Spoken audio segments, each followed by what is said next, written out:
Hello, everyone. Okay, I am live now. There was a period of time there where I was talking to myself and hadn't clicked the live button. Classic me. Okay, well, now I'm here. Welcome, and thank you to everyone. Oh, thank you to everyone who is here live. I have a very special science versus bullshit in a slightly different order this week, or slightly different format, more to the point. I thought I'd do some slides because I was writing notes anyway, and then I got carried away with it. And now here we are. So I have notes. I have some topics. As always, I want you guys to interact live. So anything that you do have that's come up this week, or that you're confused about, or that I've spoken about but you're still confused about, or basically anything that I can help you with in the next 30 to 45 minutes, that's what I'm here for. So this is actually my second live of the day. Did one with Chloe earlier, which was great. By the way, if you're interested in joining the EC method, you don't have long to do that. We start next Monday. We've got quite a lot of new things. We've got some resources on coming off Monjaro because that's something that's come up a lot recently with people signing up. But yeah, if you want to talk to me about that, then shoot me a message after this. But I will get on with the first myth that came up this week. So I was sent a video maybe, I think about 4 times of this man who was basically listing the worst exercises for menopausal women to do. If you've been here for more than 5 minutes, you'll know that there are no universally bad exercises for someone to do. Obviously, if it hurts you or you're injured or you hate it, or there's some kind of negative consequence for you personally, not a great exercise modality for you. But for any other reason, like there is no bad exercise to be doing. So he was saying basically that menopausal women shouldn't run, shouldn't cycle, shouldn't do body pump, shouldn't do CrossFit.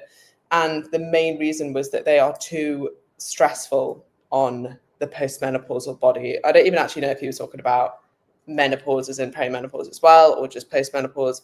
I don't know. He didn't really specify. But anyway, ridiculous statement. I have a ton of perimenopausal, postmenopausal women who love running, love cycling, some who are doing CrossFit because that's their thing. It's certainly not universally too stressful.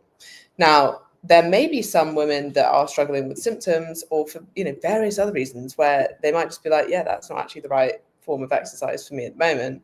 Fine. But if you're telling people who enjoy spin class not to do spin class because it's now too stressful and it's going to make them store fat, or they're not going to get results, or they're not going to adapt to it, you are actively damaging women's health. Like, it's not just like crap misinformation because you're trying to sell me your program. It's like, if somebody listens to that and takes that on, you are damaging their health because of that, because there are so many benefits to spin, to body pump. It's not my preferred form of exercise. It would be the first thing I suggest you would do, but if they like it, if they enjoy it, if they're consistent with it, is there health benefits to that? Yes, of course. Literally any exercise you enjoy. So that was very silly. I pulled up a few claims and then like what the evidence says from the research that we have at the moment. So this is kind of as a partially related to this, but it's often thought that there are these like big sex differences between how men and women respond to resistance training. And actually all of the research we have just like simply isn't true. And when you see people claim these differences, it's normally on a very mechanistic level. So they're kind of like, well, assuming that estrogen drops and that impacts the way that your muscles recover, then actually women need to train differently. Or assuming that estrogen has this impact on how anabolic you are, then actually at different stages of your cycle, you need to train differently. And then when you play that out in actual real people and real women, it doesn't seem to have much impact at all. In fact, one really incredible study, or meta-analysis really, that showed that menstrual cycle, contraceptive use, or even menopause status doesn't really impact the response and adaptations to training that women are getting. So as much as on a theoretical level, estrogen has an impact on the way that muscle recovers, and especially, I won't get too much into that, but anyway, generally the way that muscle recovers, when you play that out with real people, there doesn't seem to be much of an impact. Now, obviously, with all studies that you look at, you're looking at the averages here, right? So there may be some people that do respond in a certain way and other people that don't respond in a certain way. But on average, over the research that we have, like, there actually isn't an impact there. And when it comes to menopausal women, especially not doing HIIT training or spin or running or body pump or CrossFit, there's actually tons of research specifically on modes of exercise that are very, very similar to spin. So this is an area I used to work in. HIIT training protocols tend to be things like 1 minute on, 1 minute off. So it's quite similar to what you'd probably be doing in a spin class, maybe slightly different. You're normally going to some kind of beat or music, but in terms of the adaptations on your body, it's quite a similar stress on your body. And menopausal women, perimenopausal women, and premenopausal women all see huge health benefits to doing this. So all see increases in cardiovascular health, cardiovascular fitness, insulin sensitivity, a small reduction in BMI. Obviously, that's more to do with diet. But my point being, like, it's silly. You don't need to train in a different way. That's not what the research supports. Then just don't worry so much about that side of things. Is there anything else? I mean, I think any decent coach would be looking at the individual and listening to them about whether menopause is impacting them or not, and in what ways, and what symptoms they have, and adapting training around that. That's all you really need to be focused on. Related to this, I've been sent this a few times, a Dutch test, which basically allows you, or claims that you can measure your hormones via a home urine test. This isn't true, and actually there's not a very strong correlation between the amount of estrogen in your urine and the amount of estrogen in your blood. So it's not giving you much of a full picture of what's going on. I think it's now kind of being pushed to be like, hey, do this test, pay us, and we can tell you your menopause status, or we can tell you what's going on with your hormones. That's simply not true. And I mean, if it was that easy, then we wouldn't have to be doing so many blood tests. And even on that level, there is no blood test for perimenopause. I think sometimes people get quite frustrated if they go to their doctor and they're like, I want some blood tests so I can check my hormone levels. And what's really hard is, obviously many people know, your hormones fluctuate throughout your cycle. So it's quite hard to tell at which point you're catching that. And it's really it's not as simple as just being like, oh, we can take this test and then tell you what your menopausal status is. Ruth, I loved CrossFit, just can't do burpees or box jump. This is more to do with my knees than being perimenopausal. Yeah.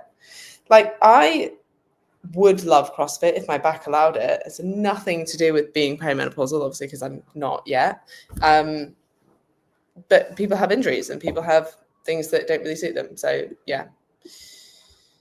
Okay. I think the other thing that winds me up about the perimenopause thing is it's just quite patronizing. Like, to be like, oh, and I know it shouldn't really be this case, because I actually like that men talk about menopause as well, but especially when they're telling you not to do something, like, sorry, you can't do this anymore because you're menopausal. And that just that doesn't sit well with me, especially when they're wrong. Slightly different if it was actually genuine and there was research to back up, but there's not. So that kind of annoys me. It's like, you don't just turn into this ridiculously fragile human being as soon as you hit menopause. Oh, and I forgot to put my mic in. Oh, well, hopefully the audio is okay on this. I'm sorry if it's not. Sorry if it's not up to scratch as good as last time. Makes me stabby. Yeah, absolutely get that. Okay, this was the next one. And again, sent to me numerous times this week. Women should be consuming, this is very specific, between 2,000 and 2,400 calories. Now, the truth is, calorie needs vary depending on many things, including your body mass. So like your height and your weight, your muscle mass within that to a smaller extent, your age. I probably shouldn't put that in. Not so much age, as much as age might relate to muscle mass potentially. Definitely your activity levels and your goals. So like, if someone's saying, oh, women should be consuming 2,000 to 2,400 calories, in what context, for what? Is that maintenance? Is that a deficit? even then it wouldn't be relevant because some women are in a deficit on 2000 calories. Most women, your average woman, certainly isn't. So there's no like single normal number that everyone should be aiming for when it comes to calories. Now, I will agree that the kind of like opposing view was that women who are on like 12,000 to 1,500, 1,200 to 1,500 calories, like they're underfueling yourself and those calories are too low. For some women, that will undoubtedly be true. Yeah, for some women, that is way too low, especially if you're active, especially if you're not a small woman. But to then just jump to, do you know what would be right for everyone? 2,000 to 2,400. Again, quite random. Like, I don't know where that comes from. It's just as bad as giving a blanket deficit statement. And many women will gain weight if they eat that many calories. In fact, I would gain weight if I ate that many calories. I just don't expend that much energy. So your maintenance can vary, and it could be, it's very normal to have maintenance needs of anywhere from like as little as like 1,600 calories to as much as like close to 3,000 calories, depending on the individual, depending on how active you are. And really the red flag here isn't the specific numbers given, because actually in context, both 1,200 and 2,400 might be right for somebody, right? It's more that it's being pushed universally to like women should consume X amount of calories. That's definitely not the case. And there's so many factors that influence that.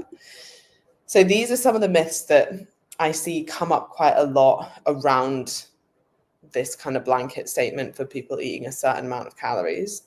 One we've just been through, so all women need to eat random number 2,000 calories or something in order to be healthy.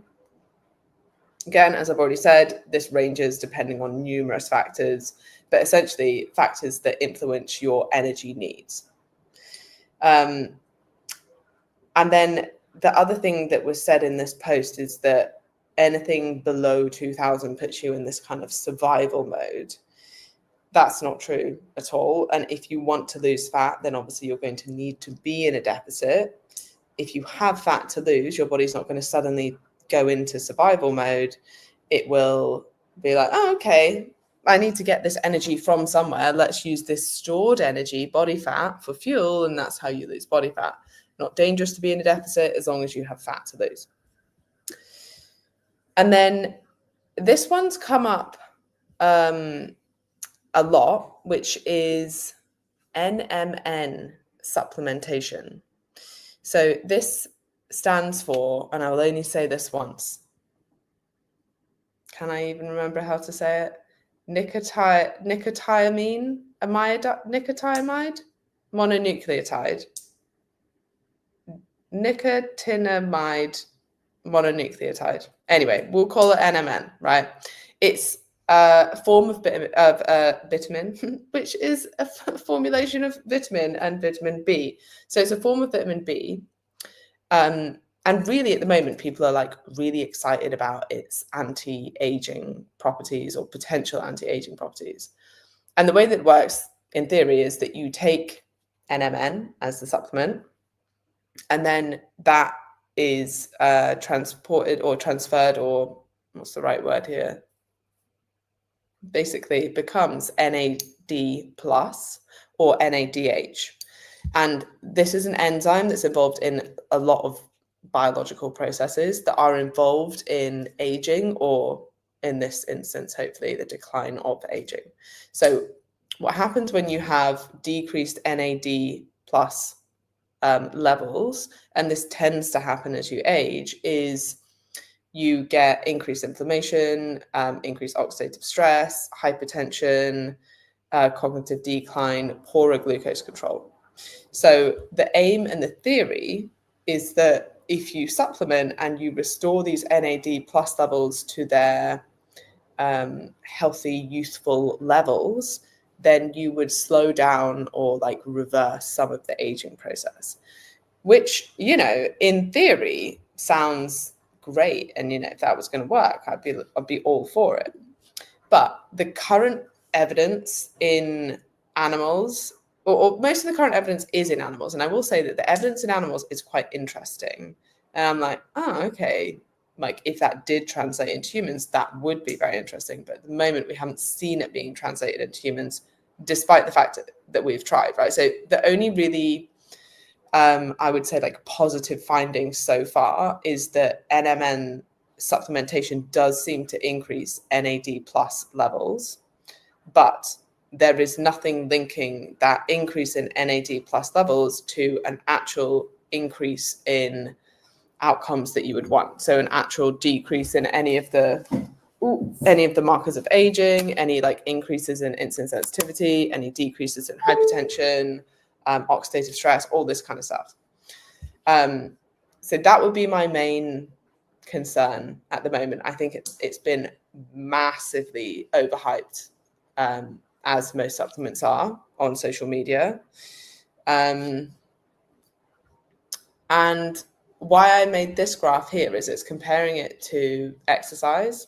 So for those of you maybe listening on the podcast or something, I've made a little graph and it shows outcomes in muscle strength, heart health, brain and cognition, metabolic health and longevity. And it shows what we know the evidence base is for consistent exercise throughout lifespan versus supplementing with NMN even. And there's almost no research, especially not in humans. There's like really nothing to support a lot of these claims. I mean, when I say really nothing, I'm probably being quite generous. Like there is literally nothing. And I've been looking for this. With the evidence for exercise is strong for everything. Like, does it increase muscle strength as you age? Yes. Heart health? Yes. Brain and cognition, like ability throughout aging? Yes. Metabolic health? Yes. Longevity? Yes. Right?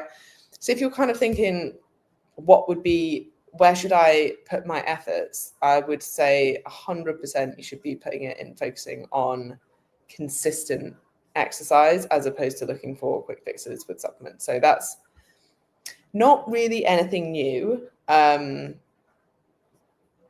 Yeah. And then my kind of current stance on this, and this might change, like if some of the research comes out and it's like, oh, what we were seeing in animals actually does translate into humans, then I'll absolutely change my mind on this. But at the moment, it's not something that I would take or that I would recommend that my clients take. There's not really been any long-term research on its safety either. I don't think it's going to be particularly unsafe, but that's still something to consider.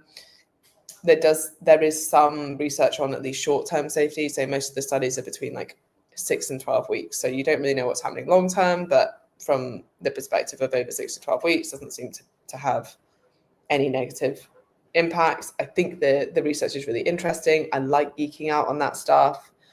I just think that it's been massively overhyped. And at the moment, the evidence isn't there to support the claims being made.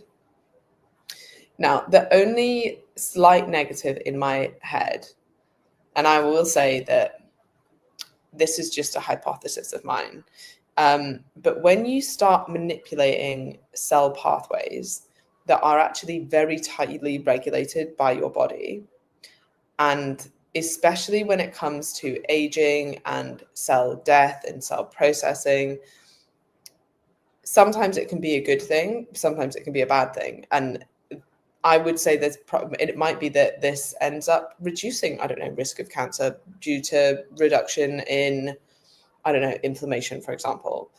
But it could also be that, like, because of the way you're manipulating those cells, actually that promotes cancer or promotes cancer growth. We don't really know yet. I just think whenever you're playing with cell pathways, you need to be like a little bit careful on that front. So yeah, that's my view on it at the moment. Overhyped and wouldn't bother yet, but hey, that might change. Okay. And then this is a very pretty slide. I'm going to go over your questions now, if you have any live. Two things I want to know. Today is the last day to join the EIQ nutrition course, the EIQ online coaching course, or the EIQ only nutrition side of things. We go into all of this kind of stuff, but in a lot more detail. with a lot more references, with a bit more time to go through the science and the metabolic pathways and what's happening on a cellular level, and then apply it directly to your coaching practice to make you a better coach. So if you do want to sign up to that, it will be open until tomorrow. Today is Monday, so be quick. Message me if you do want to join. We've got some incredible coaches in there, so we're very excited for the next 9 months, because it's a 9-month course, and you will leave it being a fully accredited online EIQ coach. Or if you're doing the nutrition course, you can do that in 4 months, and you will be a fully accredited EIQ nutrition coach. And also I need to mention that the EC method starts on the 8th of September, which is next Monday. And Chloe and I are very excited about that, because it always feels pretty good after summer to get your head back into diet and exercise. And like, if you've got kids, I think this is especially true, and the kids go back to school. But even if you don't have kids, I think, everyone like lets loose a little bit over the summer. So it's good to refocus and get your head back in it. Em's just saying, come and join us. It's going to be so good. Yes, we are going to have a brain baby. Yes. Okay, question here. Was recommended L-glutamine 5 grams a day. I don't eat much meat. Am I wasting my money supplementing this 5 grams a day? Loving your myth busting. Yeah, there's absolutely no need to supplement glutamine. The other thing is glutamine is not an essential amino acid, which means your body can create it anyway. There's absolutely no need to be supplementing that. Interested to know why you were told to supplement it. I think the only relevant time that someone would benefit from supplementing it is if they have had like severe burns. Aside from that, absolutely no need to be doing that. So yeah. And now I can't, that was a big thing a while ago, but I can't really remember why. Anyway, right, okay. Next question. Can you talk about sleep? Wake at 3 a.m. nightly, food, exercise on point. I'm on HRT. I'm 53 years old. Any help?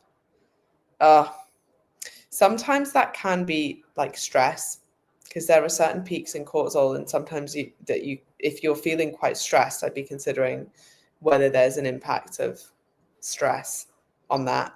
I wish I could help you more with the sleep side of stuff. I think the only really good, aside from like, the usual of like, have a wind down routine, have a set bedtime, make sure your bedroom's not too hot, not too cold. And I'd be thinking about like, when you wake up, are you worried about something? Is it to go to the bathroom? Is it because you're too hot? Is it because you're too cold?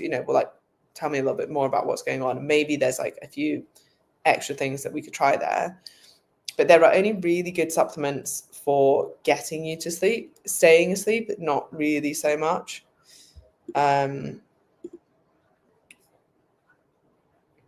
Was recommended ashwagandha to help with stress. Thoughts are, is it nonsense? My thoughts are it's nonsense, but any evidence? So interestingly, Terry, there is evidence on this. And actually there has been, it does show to reduce, I don't know if it was really stress, but anxiety, which is, quite closely linked and often kind of used somewhat interchangeably. So yeah, actually that is one that can have a small impact. Again, small, and most people suggest that you kind of use it at periods of time where you need it and don't rely on it all the time. But yeah, I would test that one out. That one's not a big no. Whereas L-lysine, that you were also told to take, is like, just eat enough protein. You don't need to be supplementing with anything else from that regard. So you can save yourself some money there. Okay, what else? Why are the last 5 pounds so hard to lose? Okay, so there's numerous reasons for this. The main one being that if it's genuinely the kind of last 5 pounds until you get quite lean, your body will start to push back a little bit. So the leaner you get, the lower your leptin levels will be. And leptin is a hormone that signals to your brain how much stored energy is in your body. So leptin's released by primarily adipose tissue, your fat cells. And then it's kind of saying, this is how much fat you have, this is how much stored energy you have. When you have less stored energy and leptin is lower, then your brain will sense that and it'll be like, right, well, we're going to increase hunger and reduce your drive to move to compensate for that. So that's one of the reasons that when you're trying to get really lean, you end up getting really hungry and you end up getting quite fatigued because your body's trying to preserve energy. Another thing that happens in women is your body will also shut off things that aren't essential. So its priority is like keeping you alive and healthy and having enough energy. So one thing it will shut off is your menstrual cycle, which is energy demanding. And also you don't really want to have a baby if you don't have enough energy for yourself. So that would be one of the reasons why those last kind of 5 pounds are harder to lose. The other reason is that often if you've lost quite a lot of weight, you're used to seeing like weight come off. So you're like, yeah, I'm losing a pound a week, or like, you know, maybe a little bit more some weeks, maybe a little bit less other weeks because of like maybe menstrual cycle and that not that impacting your weight on the scales, even though you might be losing about 1 pound of fat a week, for example. And then as you have less and less to lose, you're going to see your weight drop slower and slower. So it seems like it's harder to lose, but actually as a percentage of your total body weight, you're probably losing about the same amount. And that's actually a better way. If I was going to predict like weekly weight loss, which I'm not going to do, but if I was, and someone was in a percentage deficit, so say they were like, right, I'm going to be in a 15% deficit, and then they end up losing, I don't know, maybe 2 pounds a week initially, which might be 1% of their body weight. And then they start losing closer to 1 pound a week because that's now closer to 1% of their body weight. And then as they only have 5 pounds to lose, hey, they might be losing like half a pound a week, right? And it's so easy to miss half a pound on the scales because they're not particularly accurate with just normal fluctuations day to day, that some weeks it can feel like you've not made any progress when actually you have. So probably all of those things. And also sometimes it's that you're not as motivated anymore because you're like, well, you know what? I've lost most of the weight I wanted to lose. So I don't have as much of a drive to lose more weight. And that's why maybe you see that's why maybe there's like a bit of a motivation and thus adherence issue on that as well. Will we gain belly fat at menopause even if we eat at maintenance calories and lift? Sometimes, not for everyone, but there is a slight redistribution of body fat even at maintenance, especially if you're not taking HRT. So it's the drop in estrogen kind of changes the way women store body fat and means that you'll probably store less around your bum and your arms and more around your middle. So because of the estrogen drop, you tend to store fat kind of more like a man, more like an apple shape, as opposed to the usual pear shape of a woman. This is one of the reasons that cardiovascular disease risk goes up during perimenopause as well. So it can happen, but if you're not gaining weight, it would be like to a small extent. It's not like suddenly all of your fat's going to go to your middle.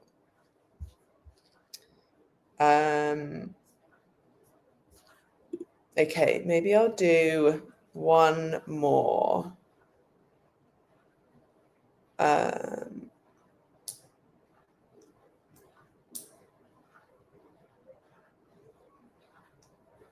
Sorry, I'm just picking which one. Can creatine cause gut issues? For some people, if it does, I'd take it with some like water or something. Sorry, not water. I mean like food and water. Obviously water. No question. But another cancer survivor here who is forever grateful to have you on their team. Thank you. And I love working with you. Okay, I'm shorter and in a deficit, kept up my workouts and steps a few weeks in, feeling achy and energy drained.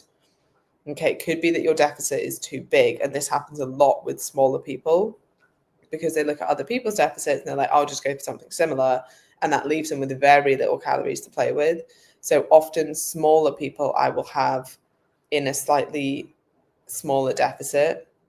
And you just have to accept that the weight loss is going to take a little bit longer, but it's much more sustainable, and it means that you don't feel drained of energy.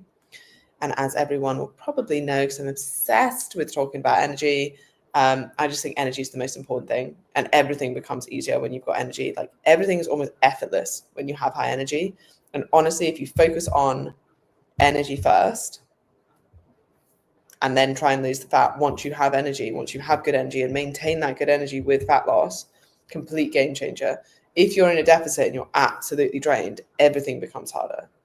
And when that starts to impact your sleep, and that's your hunger, and that's your ease of sticking to the deficit that's already a bit too big for you, it just becomes like a really hard uphill battle. Whereas when you have energy, like you can do anything. It's amazing.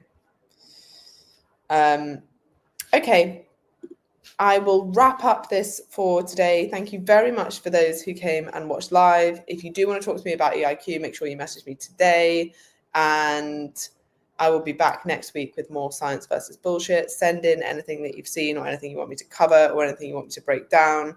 Also, if there's things that I've covered that you're like, I still don't really get that, well, do a different example. Just let me know. I'm more than happy to do that. Okay, have awesome days. Bye.